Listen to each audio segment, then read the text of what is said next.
Politique à présent, Virginie Ruffnack et Thierry Santa seront les candidats du Rassemblement pour les législatives.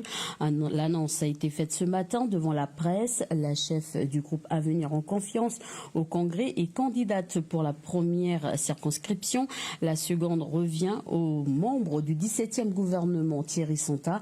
Des candidatures qui ont déjà reçu le soutien de Pascal Vittori, président du parti Tous Calédoniens. Le Rassemblement est le premier parti loyaliste à officiellement présenter ses candidats, alors même que d'autres partis de la mouvance envisagent de se lancer dans la course.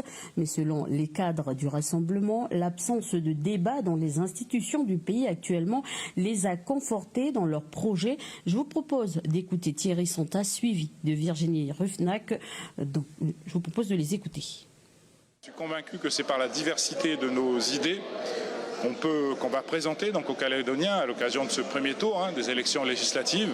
Chacun pourra se présenter avec sa sensibilité, avec son projet, avec ses idées. Les Calédoniens feront un choix de ce qui leur paraît le plus pertinent et on prendra en tout cas nous notre responsabilité, si besoin est, de nous retrouver à nouveau au deuxième tour s'il le faut pour pouvoir faire élire donc des députés non indépendantistes.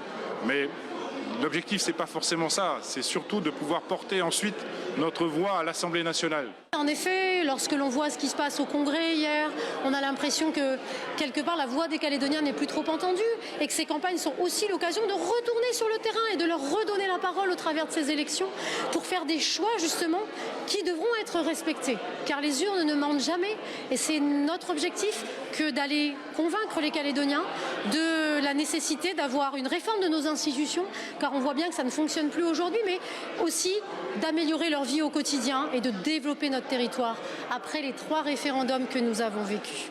Voilà des propos recueillis par Audrey Poedi.